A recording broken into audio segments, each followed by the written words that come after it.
September we met, I could tell by your smile you hadn't been with a good.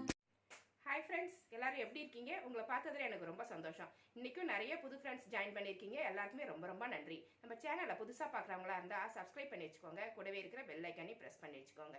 Thank you friends. இன்னைக்கு நம்ம கிச்சனில் என்ன பார்க்க போகிறோம்னா, இன்றைக்கி நம்ம கிச்சனில் இன்ஸ்டண்ட்டாக ஒரு தக்காளி தோசை எப்படி ரெடி பண்ணலாம் அப்படின்றது தான் பார்க்க போகிறோம். திடீர்னு நம்மளுக்கு இட்லி மாவு தீந்து போயிடும். அந்த சமயத்தில் என்ன டிஃபன் செய்யலாம்? இட்லி மாவு அரைச்சா அடுத்த நாள் தான் அது ரெடி ஆகும். ஒரு 8 மணி நேரம் 9 மணி நேரம் புளிச்சா தான் நம்ம இட்லி ஊற்ற முடியும். அது வரைக்கும் நம்ம வெயிட் பண்ணணும். இன்ஸ்டண்ட்டாக நம்மளுக்கு உடனே டிஃபன் வேணும் அப்படின்னாக்கா, இப்போ நைட்டுக்கு டிஃபன் வேணும்னாக்கா ஒரு 2 மணி நேரத்துக்கு முன்னாடியே அரிசியை ஊற வச்சிட்டிங்கனாக்கா டக்குன்னு தோசை ரெடி ஆயிரும். அது மாதிரி நான் வந்து ஒரு 1/4 கிலோ புழுங்கல் அரிசி, இட்லிக்கு ஊறப்போம் பார்த்தீங்களா, இட்லி ரைஸு, அது 1/4 கிலோ ரைஸு 2 மணி நேரம் ஊற வச்சு எடுத்து வச்சுருக்கேன். இந்த மாதிரி ஊற வச்சு கல் இல்லாமல் நல்லா வாஷ் பண்ணிவிட்டு எடுத்து வச்சுக்கோங்க.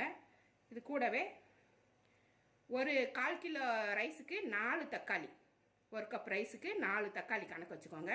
ஒரு 4 காஞ்ச மிளகா, ஒரு 6-7 சின்ன வெங்காயம். இது பெருசாக இருக்கிறதால ஒரு 7 எடுத்திருக்கேன். இது போதும்.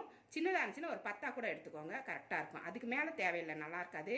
ஒரு துண்டு இஞ்சி எடுத்திருக்கேன். ஒரு 6 பூண்டு பல் எடுத்திருக்கேன். தக்காளி, பூண்டு, இஞ்சி, சின்ன வெங்காயம் எடுத்திருக்கேன், காஞ்ச மிளகாய் எடுத்திருக்கேன். இது எல்லாமே இந்த அரிசி கூட போட்டுடலாம்.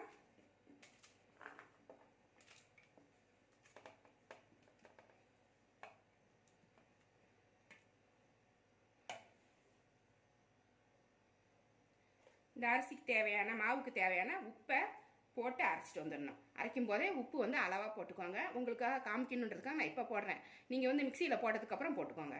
இதுக்கு தேவையான உப்பு, பெருங்காயம், சும்மா ஒரு 1/4 ஸ்பூன் பெருங்காயம் போட்டுக்கோங்க. சூப்பராக இருக்கும், வாசனையாக இருக்கும். தோசை வந்து நல்லா வாசமாக வரும். ஒரு 1/4 ஸ்பூன் பெருங்காயம். இதை வந்து மிக்சியில் கொஞ்சம் கொஞ்சமாக போட்டு அரைச்சிட்டு வந்துடுங்க. மொத்தமாக போட்டிங்கன்னா மையாது, பாதியாக போட்டுக்கிட்டிங்கன்னா சீக்கிரமாக மஞ்சிரும். அரிசி வந்து நான் 1 டம்ளர் தான் ஊற வச்சுருக்கேன், 1/4 கிலோ. நீங்கள் நிறைய பேர் இருக்கிறாங்க, நிறைய வேணும் அப்படின்னாக்கா இந்த அளவை வந்து அதிகப்படுத்திக்கோங்க. தக்காளி, காஞ்ச மிளகாய் எல்லாமே அதையும் அதிகமாக போட்டுக்கிட்டிங்கனாக்கா உங்களுக்கு சரியாக இருக்கும். இது வந்து 1/4 கிலோ அரிசிக்கு நான் அளவு சொல்லியிருக்கேன். இதை வந்து நல்லா நைஸாக அரைச்சிட்டு வந்துடணும். ரொம்ப தண்ணி ஊற்றாதீங்க. நம்ம சுடும்போது எவ்வளோ தேவையோ ஊற்றிக்கலாம். மிக்சிலே ஊற்றிட்டிங்கனாக்கா நம்ம ஊற்றும் போது நம்மளுக்கு தப்பாக வந்துடும். நம்ம ஃபஸ்ட்டு இதை நல்லா நைஸாக அரைச்சி தோசை மாவு பதத்துக்கு அரைக்கலாம். ஓவராக தண்ணி ஊற்றாமல் அரைச்சி எடுத்துகிட்டு வந்துடலாம். மாவு அரைச்சிட்டு வந்தாச்சு. சூப்பராக கலர்ஃபுல்லாக இருக்கு பாருங்க. மாவே நல்லா க்ரீமியாக நல்லா இருக்குது. மிக்சியில் அரைக்கும் போது கொஞ்சம் கொஞ்சமாக தண்ணி ஊற்றி கெட்டியாகவே அரைச்சிட்டு வந்துடுங்க. அரைச்சிட்டு வந்து பவுலில் போட்டதுக்கப்புறம் உப்பெல்லாம் செக் பண்ணிவிட்டு அதுக்கப்புறமா நம்மளுக்கு எப்படி தோசைக்கு எவ்வளோ தண்ணி ஊற்றணுமோ போட்டு நம்ம கரைச்சி எடுத்துக்கலாம். எடுத்தோடனே மிக்சியில் போட்டிங்கன்னா ரொம்ப தண்ணி ஆகிடும். அப்புறம் கெட்டி ஆகிறதுக்கு நம்மளுக்கு எந்த ஒரு சொல்யூஷனும் நம்மளுக்கு கிடைக்காது.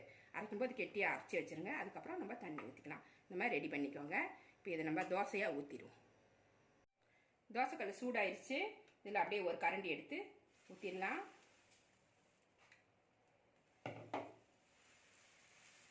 இதை மெல்லிசாக ஊற்றினாலும் ஊற்றிக்கோங்க. அடை மாவு மாதிரி ஊற்றினா கூட நல்லா தான் இருக்கும். அடை மாதிரி ஊற்றி சாப்பிட்டாலுமே டேஸ்ட்டு சூப்பராக இருக்கும்.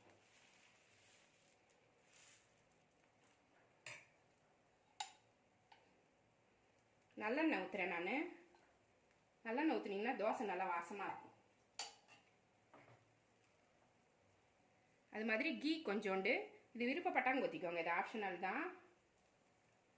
ஸ்டவ்வை வந்து மீடியம்லேயே வச்சு சுட்டுக்கோங்க. ஹை ஃப்ளேமில் வச்சிட்டிங்கனாக்கா அடுத்தடுத்த தோசை ஊற்றும் போது ஊற்றி தேய்க்கும் போது ஒட்டும் கல்லில்.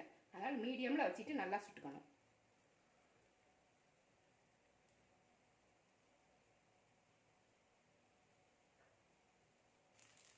இது ஒரு பக்கம் வெந்துருச்சு. அடுத்த பக்கத்துக்கு திருப்பி விட்டுரும்.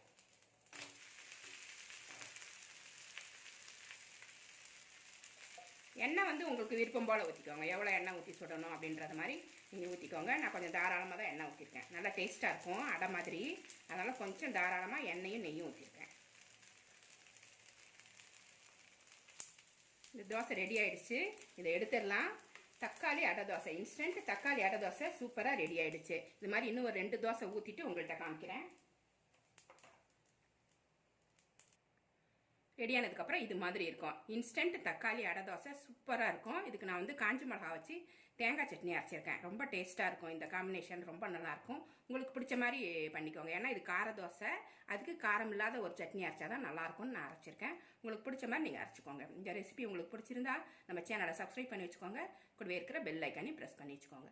லைக் பண்ணுங்கள், ஷேர் பண்ணுங்கள், கமெண்ட் பண்ணுங்கள். இவ்வளோ நேரம் என்னோடய வீடியோவை பார்த்தா எல்லாருக்குமே நன்றி. Thank you friends.